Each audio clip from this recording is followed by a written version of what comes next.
अस्सलाम वालेकुम नाज़रीन, प्रोग्राम पब्लिक ओपिनियन के साथ मैं हूं मुज़म्मिल सरवर्दी। मेरे साथ मौजूद है मोहम्मद अली दुरानी साहब। आज के हमारे मौज़ूआत में नवाज़ फजलुर रहमान मुलाकात सबसे टॉप पर है। इस मुलाकात की बात तो सभी कर रहे हैं, लेकिन दुरानी साहब की बात हुई है इसमें फजलुर रहमान साहब से, कुछ अंदर की बात भी उनके पास है। क्या मुलाकात की बात है वो भी जानेंगे उनके साथ। साथ साथ आज बात करेंगे कि इमरान खान साहब को एहतसाब का, लुटेरों को पकड़ने का फ़ाइनल राउंड खेलना चाहते हैं। मुख्तलिफ इशारे दे रही है हुकूमत के बस अब हमने किसी को छोड़ना चाहिए। इसका रोड मैप क्या है, इसका गेम प्लान क्या है? कोई कह रहा है 100 बंदे पकड़े जाएंगे, कोई कह रहा है 200 बंदे पकड़े जाएंगे, कोई कह रहा है कोई नहीं बचेगा।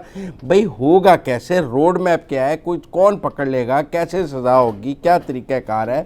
दुरानी साहब से इस रोड मैप पे बात करेंगे। जस्टिस फ़ारूक इरफान ने भी इस्तीफ़ा दे दिया लाहौर हाई कोर्ट से, उनका नाम पनामा में शामिल था। इस पर भी दुरानी साहब से बात करेंगे कि पनामा के जो बाकी किरदार हैं उनके साथ इंसाफ कब होगा। सुप्रीम जुडिशल काउंसिल में जस्टिस फ़ारूक इरफान के ख़िलाफ़ रेफरेंस चल रहा था। रेफरेंस जब अपने आखिरी मौके पे पहुंचा तो उन्होंने उससे पहले ही दोपहर को इस्तीफ़ा दे दिया ताकि सुप्रीम जुडिशल काउंसिल कोई फ़ैसला ना सुना सके।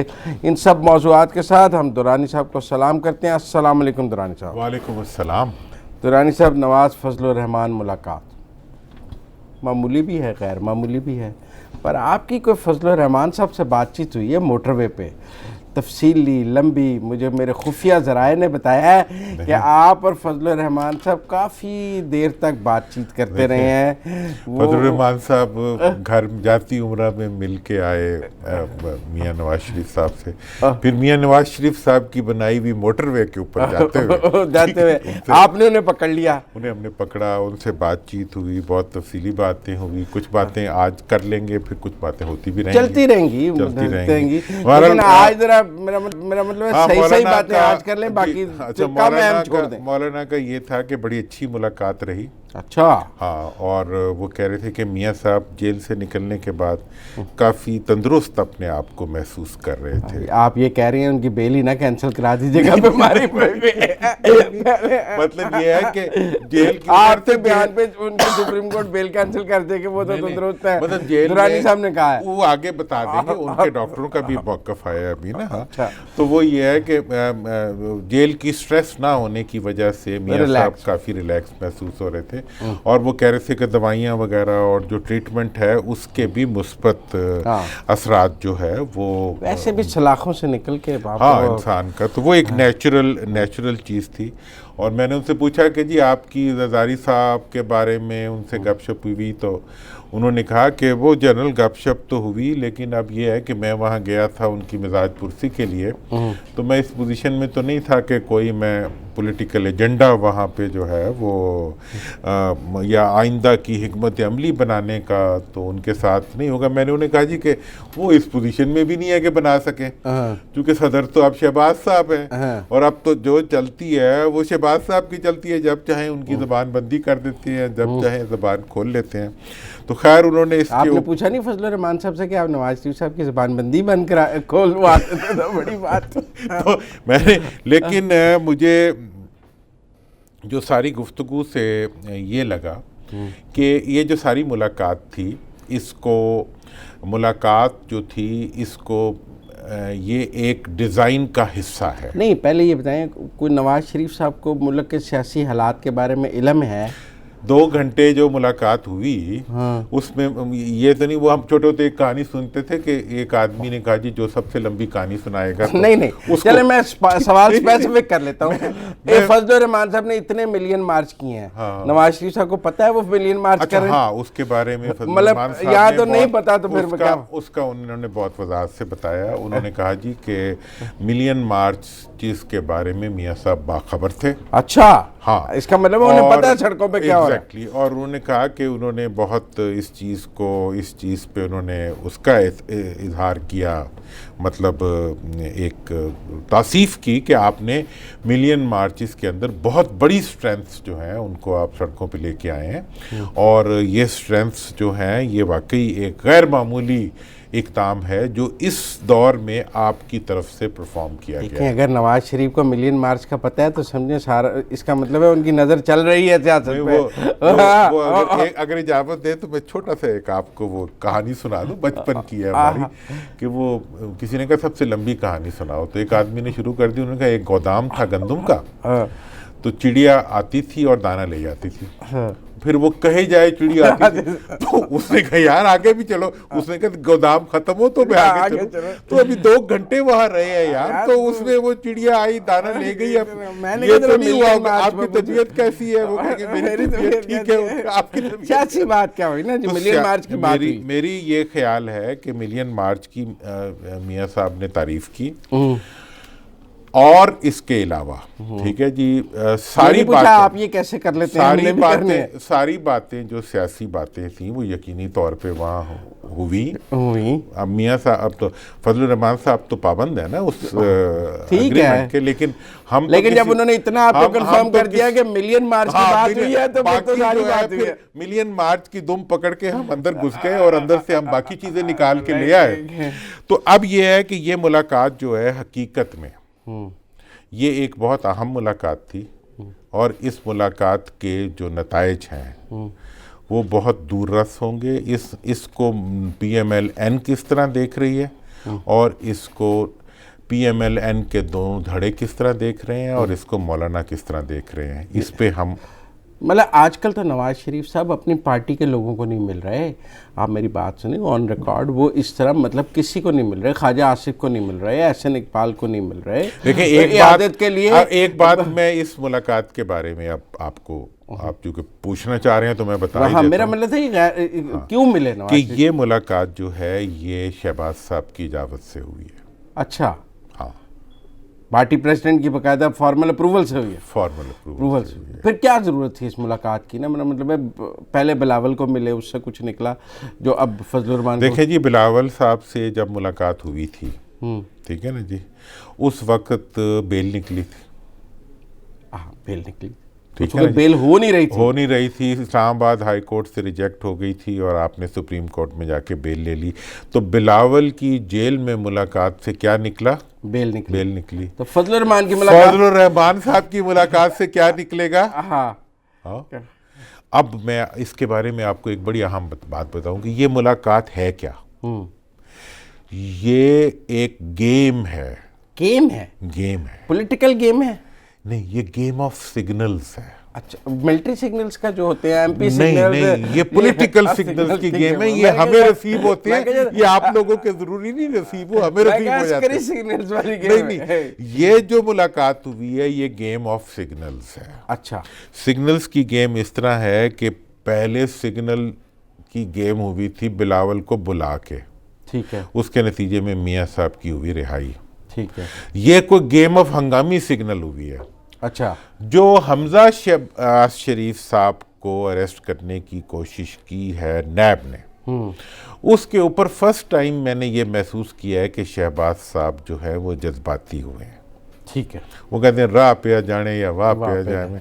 जब हीट घर में पहुंचती है शायद तो पाँव अपने जले तो फिर तो बड़ा होता है। तो इस वक्त जो है जो ही ये हीट घर तक पहुंची है, तो मियां साहब से मुलाकात का जो था ना परवाना शहबाज साहब ने, जो कि इस वक्त एक बहुत ही मुनज़्ज़म तरीके पे पार्टी को नॉन कन्फ्रंटेशनल रास्ते पर लेके चल रहे हैं शहबाज साहब, उन्होंने उस हीट को महसूस करते हुए जो है उसको चेंज किया। आप नहीं समझते ये जो मुलाकात है वो मिसाक जाती उम्रा से थोड़ा डिविएशन है? मतलब आपने हमें मिसाक जाती उम्रा का बताया, तो मिसाक जाती उम्रा के स्क्रिप्ट में तो ये मुलाकात नहीं थी। देखें, उसके स्क्रिप्ट में मुलाकात नहीं थी, उसके बारे में अब आपको मैं बहुत ही स्ट्रेट बता देता हूँ कि PMLN के हल्के ये कह रहे हैं, जिसमें कि पहले हम हमेशा दोनों को अलग-अलग करके बात करते थे, शहबाज साहब को और नवाज साहब,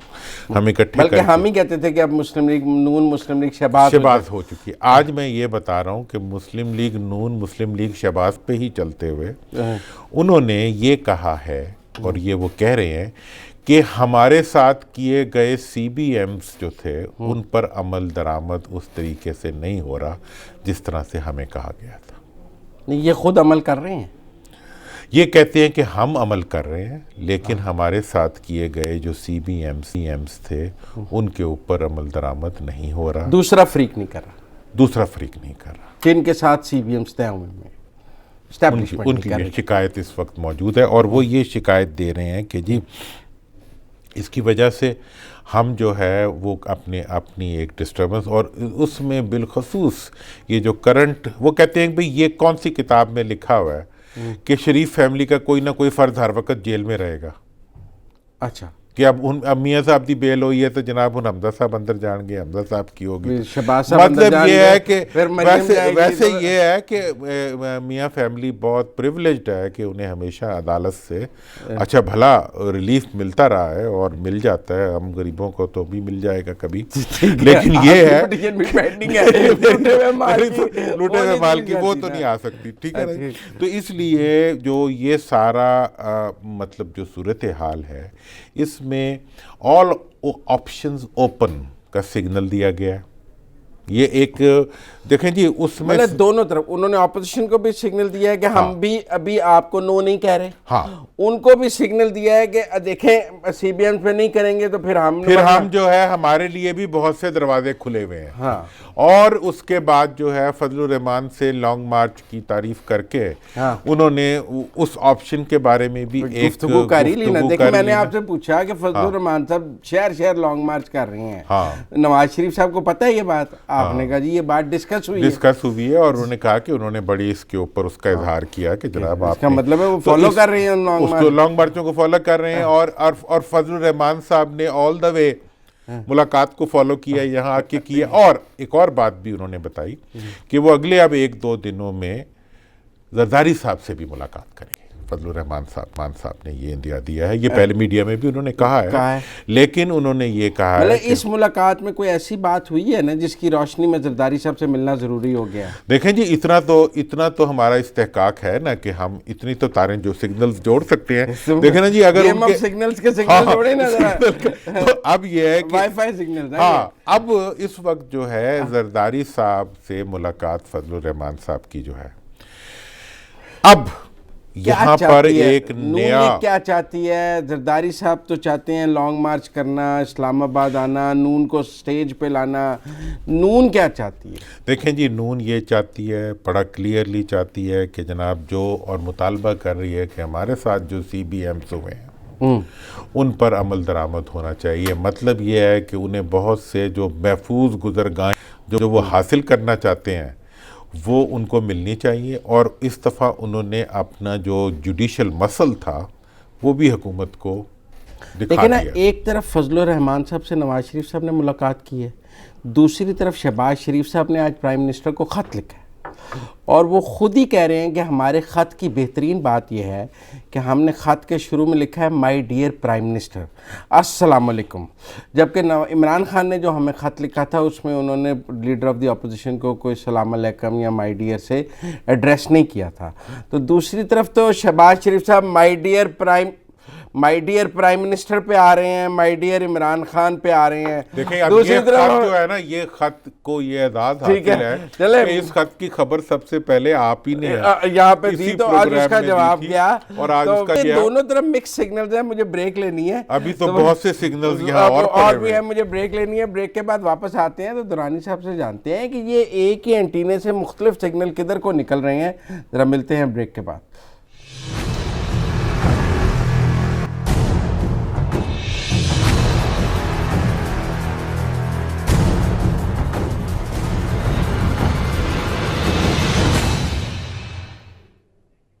ब्रेक के बाद खुश आमदेद नाजरीन।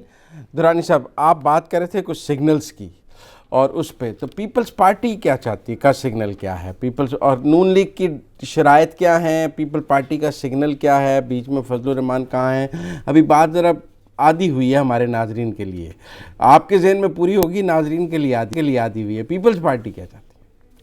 देखें, इसमें बड़ी इंटरेस्टिंग सिचुएशन है। पीपल्स पार्टी मुसलसल जो है वो ये चाह रही है कि उनके ऊपर चूँकि सिंध के अंदर घेरा सख्त हो रहा है, तो इस वक्त जो है वो ये चाहते हैं कि PMLN जो है और PPP जो है वो आपस में मिल के एक हिकमत अमली बनाएं और उस हिकमत अमली के तहत जो है वो आगे बढ़ने की कोशिश करें। ठीक है। दूसरी तरफ जो है फजलुर रहमान साहब जो हैं वो इस वक्त एक मुल्क के अंदर हुकूमत को डिस्टेबलाइज करने के लिए पब्लिक प्रेशर को इस्तेमाल करना चाहते हैं। पर आप ही तो हमें बताते हैं कि नून लीग ने तो चैम्बर प्रैक्टिस का वादा किया है। अच्छा जी, तो नून लीग कहाँ आ गई इसमें? तीसरी तरफ नून लीग है। नून लीग के अंदर जो है इस वक्त एक ही फिक्र पाई जाती है, दो नहीं है। दो नहीं है। देखें पहले सब कहते थे इख्तलाफ। हाँ, वो अब इख्तलाफात जो है वो फ़िक्र शहबाजी के बाद जो है, हाँ, फ़िक्र नवाज जब तक चल रही थी उस वक्त तक इख्तलाफात की मुख्तलिफ शक्लें थीं। अब हत्ता के जो नवाज शरीफ साहब के जो बाज थे, जो शाहबाज जो को थे, कंट्रोल करने के लिए जो बाज रखे हुए, हाँ, बाज रखे हुए थे, वो भी जो है वो बात तो उसी तरह करते हैं, हाँ, लेकिन बात वो वही करते हैं जो फिक्र शहबाज से मुतासिर होते हैं। अच्छा, अब वो मैं फिक्रे अब जो इस वक्त बाज क्या कह रहे हैं? हाँ देखें, बाज ये कह रहे हैं कि मियाँ साहब जो हैं इस वक्त वो पीपल्स पार्टी के चक्कर में नहीं आएंगे। ये तो शहबाज साहब भी कह रहे हैं। मैं यही कह रहा हूँ, लेकिन अब बाजों की और शहबाज साहब की, शहबाज साहब ये कह रहे हैं कि जी हमें इस वक्त पॉस्चरिंग करनी चाहिए, जैसे कि आज मुलाकात और बिलावल वाली, लेकिन उसको हम यूज करें इम्प्लीमेंटेशन ऑफ सीबीएम और जो असल कॉन्ट्रैक्ट, और इसके अंदर जो है हम कोई ऐसी एंगल ना दें जो जरा शार्प हो। ठीक है। लेकिन जो शहबाज हैं, जो बाज हैं क्या कहते हैं इंग्लिश में उनको, हॉक्स जो हैं, हॉक्स ये कह रहे हैं कि जनाब हमने नवाज पीपल्स पार्टी को फजलुर रहमान साहब के जरिए ये पैगाम भिजवा दिया आज कि भाई अगर आप वाकई जंग चाहते हैं हुकूमत के खिलाफ तो आप जो है पब्लिक ओपिनियन के 1 महीने के पहले के प्रोग्राम पे ऊपर अमल दरामद करते हुए क्या करें, आप जो है संजरानी साहब को सेनेट के चेयरमैनशिप से हटाएं। अच्छा, ठीक है ना जी। नून ने कहा था ना कि अगर ये कभी भी इकट्ठे मिलेंगे तो पहला सियासी कदम तो ये होगा जो ये ना उठाए शायद ना। तो आज वो ये कह रहे हैं, कहा था इन तिलों में तेल नहीं। हाँ, वो ये कह रहे हैं कि जी आज मियाँ साहब ने ये पैगाम दे दिया है पीपल्स पार्टी को कि अगर आप वाकई चाहते हैं, हमें क्यों जाके कंटेनरों पे बिठाने की बात करते हैं, हमें क्यों जलसे जुलूसों की बात करते हैं, आए हम सेनेट के अंदर जो है तब्दीली लाते हैं और हम उसका चेयरमैन जो है सेनेट का वो हम पीपल्स पार्टी को दे देंगे और रजा रब्बानी को बना देंगे और डिप्टी चेयरमैन जो है हम जेयूआई को दे देंगे। चलो, अच्छा, नून कुछ नहीं लेगी, लेकिन शर्त यह है कि आप सेनेट के अंदर ये इनकलाब लाएं और इस इनकलाब के नतीजे में जो है हम पूरी हुकूमत को पैरालाइज कर देंगे, जैसे एक ज़माने में उन्होंने वसीम सजाद साहब के जरिए जो है की भी थी, बेनज़ीर की गवर्नमेंट की थी, एक हाउस एक तरफ है, वो फिर नॉर्मल बिजनेस को भी उन्हें फाइनेंस बिल के तौर पे अप्रूव कराना पड़ता है। तो वो जो हॉक्स हैं वो तो ये कह रहे हैं कि जी हमने ये पैगाम जो है ये दे दिया। जरदारी को इतराज़ क्या हो सकता है, वोट तो पूरे हैं। तो जरदारी साहब लो लड़ने को कौन तैयार है भाई, जब नोट जो है नोट की जंजीरें, नहीं वो कह रहे हैं ना कि इस्लामाबाद जाना है। हाँ, तो फिर तो बड़ी, तो वो फेक अकाउंट्स को जाके आप भरेंगे पेशियां हैं। हाँ, सेनेट में इतनी तो सेनेट में क्या होगा, सेनेट कहेगा फेक अकाउंट का केस ना चलाओ। वो कानून बना लेंगे, फेक अकाउंट जायज है। हाँ, तो बस वो जो है उस काम के लिए जो है फेक अकाउंट अभी इतना ही बाकी रह गया है। हाँ, तो नहीं, फिर खबर तो अब आपने दी ना कि नून की शरायत हैं उनके साथ इधर भी। अब ये है, ये हॉक्स की शरायत है, ये हॉक्स की शरायत। हाँ, डव्स की शरायत भी सुन लेना। हाँ, डव्स की। हाँ, मतलब देखें जी, ये तो वो शरायत है जो हॉक कह रहे हैं कि जी हम अगर चलना है तो ये, अगर चलना है तो ये घोड़ा और घोड़े का मैदान, ये घोड़े का मैदान। अच्छा, जो डव्स हैं वो कह रहे हैं कि यार ताड़ा भी वही मसला है, साडा भी वही मसला है, आपके भी हाथ जेब में जा रहा है, हमारे भी जेब में जा रहा है, सिग्नल्स पे गुजारा करते हैं, सिग्नल्स पे कभी कभी मिल लिया, चैम्बर प्रैक्टिस कर ली, जब जरूरत हुई थोड़ा सा एक्सीलेटर दबा दिया, जब हुई थोड़ा दूसरी तरफ से सीबीएम ले लिया, एक तरफ से प्रेशर डाला, ले लिया, दूसरी तरफ से आप भी यूं ही करें, हम भी यूं ही करेंगे, हम दोनों जो है आपस में इस तरह से चलें कि पॉस्चरिंग करते हुए सिग्नल्स की गेम के ज़रिए, अब सिग्नल आज पता है कि आजकल सोशल मीडिया और जब से ये इलेक्ट्रॉनिक और ये मीडिया जो है ये आगे बढ़े हैं, तो फिर ये इलेक्ट्रॉनिक्स की अहमियत बहुत बढ़ गई है। ठीक है, जैसे सिग्नल पहले महकमा एक पुलिस आर्मी का होता था, अब हर तरफ ही सिग्नल का महकमा है। अब टेलीफोन हमारे साथ भी सिग्नल साथ ही फिर रहा होता है, दुनिया के साथ भी। तो शो के दौरान भी सिग्नल आ रहे होते हैं। अभी ट्वीट भी आ गई आपको शहबाज साहब की, शहबाज साहब लंदन जा रहे हैं और ठीक है ना, वो कहते हैं कोई परेशानी नहीं, वो अपना लंदन। तो ये मैंने इसीलिए आपको दोनों तरफ के सिग्नल्स का वो बता दिया कि हॉक्स कह रहे हैं कि जी हमने कहा ये कुछ करना है तो जब मर्द बनो, ठीक है जी, और ये कर दो। लेकिन इसमें दिलचस्प बात यह है कि पहले जो हॉक्स थे वो कहा करते थे हमें क्यों निकाला, ठीक है ना जी। हॉक्स कहा करते थे जी कि हम खलाई मखलूक से लड़ जाएंगे।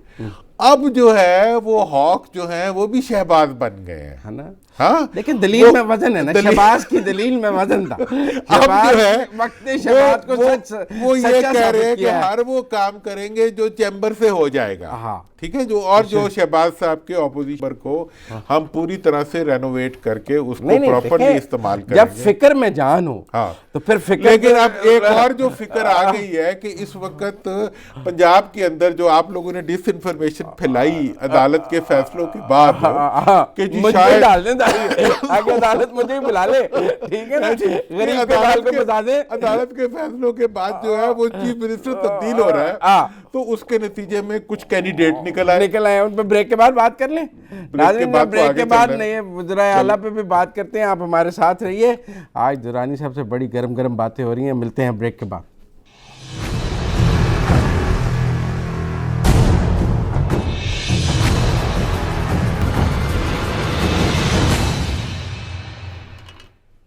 ब्रेक के बाद खुश आमदेद नाज़रीन।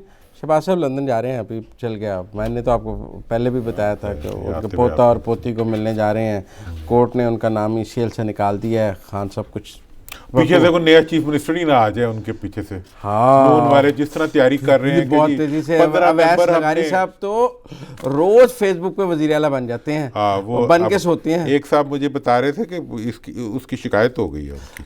अच्छा, वो तो रोज वजीर आला कहते हैं बंदे पूरे हो गए हैं मेरे। उन्होंने 15 की हॉर्स ट्रेडिंग कर ली थी। कल आपने उनकी काफी क्लास ली है उसके ऊपर। वो जो है उसके ऊपर बोस्ट कर दिया उनको। आज कहीं मियां साहब से क्लास ना हो जाए उनकी। बहरहाल चले आगे चलते हैं जी। अब ना एक टैक्स एमनेस्टी स्कीम भी आ रही है। आपने अभी तक इस प्रोग्राम में पीटीआई टैक्स एमनेस्टी स्कीमों की मुखालफत करती रही है, पर यूटर्न में बादशाह है। पीटीआई जिस चीज़ की मुखालफत करती रही है वही काम कर भी रही है। तो ये टैक्स एमनेस्टी कोई पिछली टैक्स एमनेस्टियों से मुख्तलिफ है? लोग आएंगे इसमें, लोग जानना चाहते हैं कोई फ़ायदा होगा या मक्खी पे मक्खी मारी जा रही है? मतलब मैं टैक्स एमनेस्टी के बारे में ये बहुत अहम एक इनिशिएटिव है, इसको मैं एंड में लूँगा।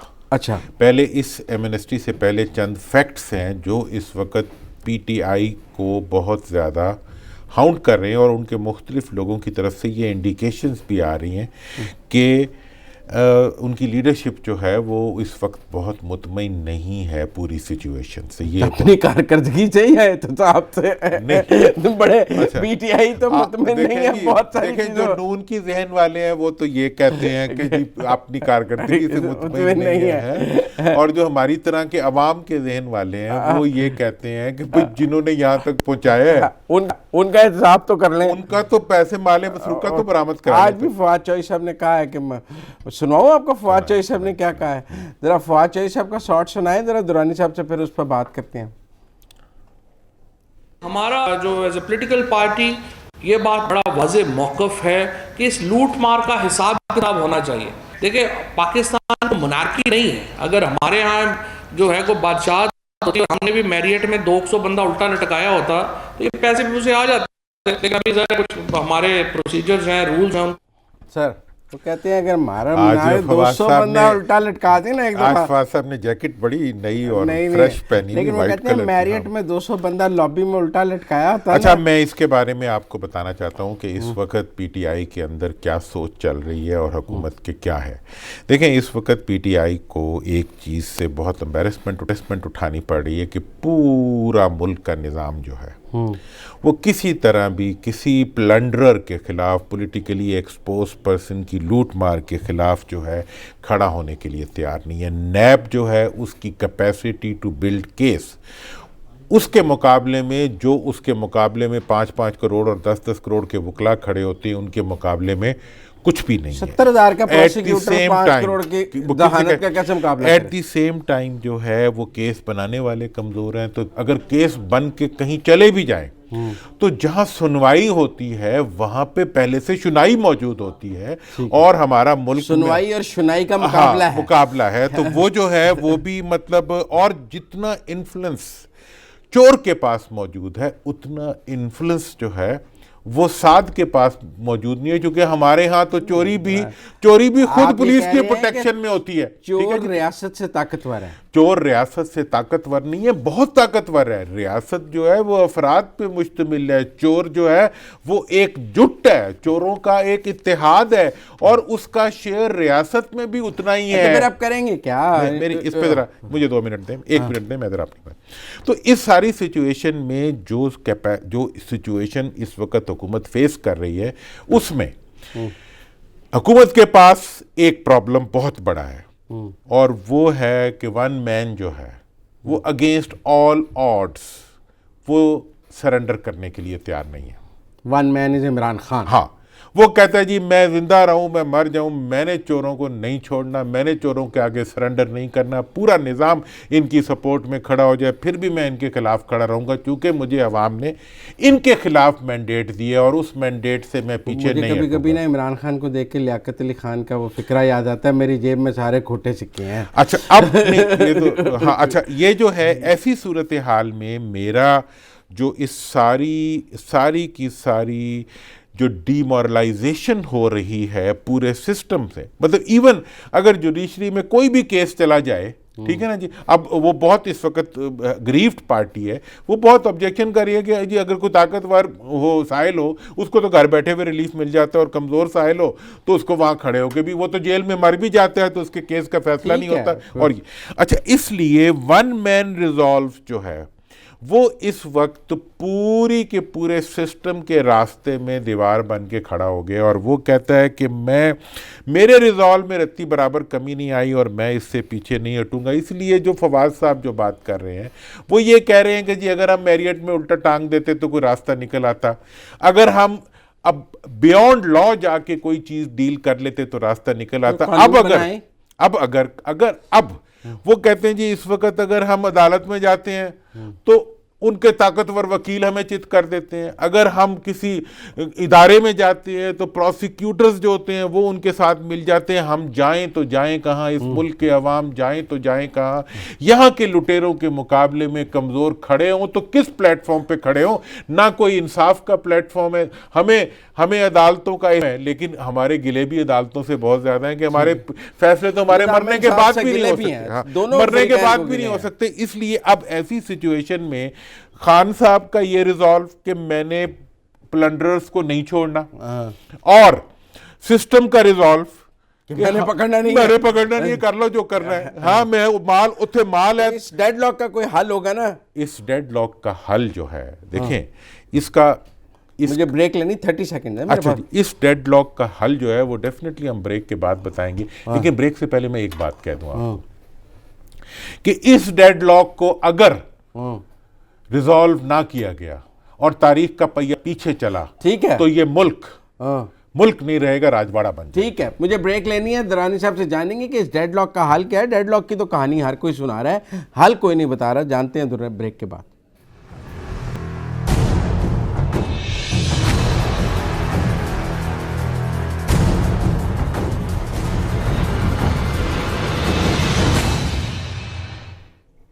ब्रेक के बाद खुश आमदीद नाज़रीन। दुरानी साहब, प्रोग्राम का आखिरी पार्ट है, ज़रा तेज से रोड मैप बताएं, तरीका क्या है? वो पिछले देखें जी, अब एक तारीख के पहिए ने आगे जाना है या पीछे आना है। अगर पीछे आया तो अवाम और इमरान और हमारे जैसे सारे लोग जो हैं उसमें रगड़े जाएंगे, आप शायद बच जाएं। अगर आगे चला, नहीं हमने तो किया ही कुछ नहीं, ठीक है ना, वो कहते हैं अगर आगे चला मेरे जैसा मलंग चढ़ गया। मैं बात को खत्म, अगर आगे चलेगा तो उसके नीचे जो है वो तारीख के वो सारे मुजरिम आ जाएंगे जिन्होंने आज इस मुल्क को आगे चलने का रास्ता। हाँ, आगे की तरफ मैं जा रहा हूँ। देखें जी, इस वक्त हुकूमत ने एक डेस्परेट फैसले कर लिए हुए, और मैं ये इस वक्त बिल्कुल पूरी यकीन के साथ पब्लिक को बता रहा हूँ, डेस्परेट फैसले कर लिए गए हैं। कानूनी रास्ता उसके लिए जनाब, पहली बात तो ये है कि ये जो एमनेस्टी स्कीम अनाउंस की गई है, ये स्कीम सही है गलत है इस पे हम फिर बात करेंगे, इसकी टर्म सही है नहीं, लेकिन ये इब्तदाइया है अगले कदम का। अच्छा, इसके बाद जो है जो लोग बच जाएंगे और उनकी जितनी इंफॉर्मेशन, क्योंकि इस वक्त मैं बहुत अरसे से कह रहा हूँ कि पूरी बैनुल-अक़वामी इदारे जो हैं बाहर के तमाम अकाउंट्स की इंफॉर्मेशन देने के लिए तैयार आ चुकी हुई है, और कई लाख की तफसील जो है वो आ रही है, चंद लम्हों में आ सकती है इलेक्ट्रॉनिकली। वो तमाम लोग जिनके बाहर असासे हैं, अगर वो एमनेस्टी को इस्तेमाल नहीं करते, उसके बाद हुकूमत के पास एक हथियार हाथ में आ जाएगा कि वो फास्ट ट्रायल्स के ज़रिए उन तमाम लोगों की प्रॉपर्टीज़ और उनकी जो वो हैं, जो उनके एसेट्स हैं और उनके जो माल है, उसको माल मसरूका के तौर पर ज़ब्त कर सकती है। ये एक इक़दाम है जो इस वक्त हुकूमत के पेश नज़र है या पेश नज़र होना चाहिए। मैं एहतियातन इसके लिए कानून साजी करेंगे, ऑर्डिनेंस लाएंगे। इसके लिए देखें, इसके लिए अदलिया, इसके लिए हुकूमत और मुल्क के तमाम इदारे जो हैं, उन्हें एक प्लेटफॉर्म पर बैठ के ये फैसला करना होगा कि this is in the interest, मतलब उनका 30 दिन में ट्रायल मुकम्मल हो और उनको सजाएं हो, जब्त हो जाए, सब कुछ और सब कुछ हो, और सब कुछ होने के बाद ये माल जो है ये पाकिस्तान वापस आए या उसके ऊपर वो तमाम कार्रवाइयाँ की जाएं जो ज़रूरी हैं। ये अगर ये भी नहीं होता फिर क्या होगा, उस पर हम आगे बात करेंगे। आज हाई कोर्ट के जस्टिस फ़ारूक इरफान साहब ने इस्तीफ़ा दे दिया। फ़ारूक इरफान साहब का जो है उन 436 लोगों में शामिल था जिनका पानामा में नाम आया था, जहाँ से नवाज शरीफ उड़े थे। नवाज शरीफ साहब को उड़ने के लिए अदालत को उनके खिलाफ फैसला देना पड़ा।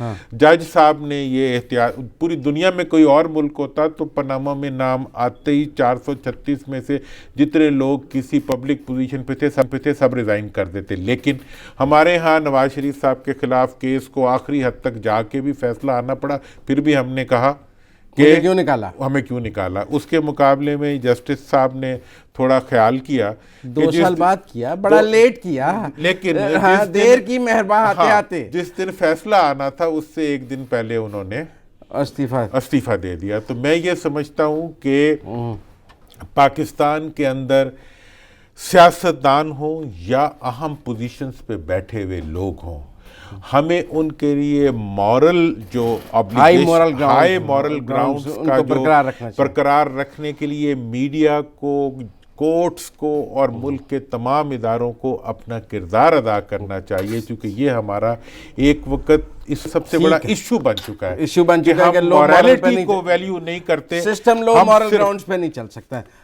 बहुत शुक्रिया दुरानी साहब, आपसे कल दोबारा मुलाकात होगी। नाज़रीन, आपने आज की गुफ्तगू सुनी है। कल नए मौज़ूआत के साथ दोबारा नई सियासत के साथ दुरानी साहब से फिर सियासी गुफ्तगू करेंगे।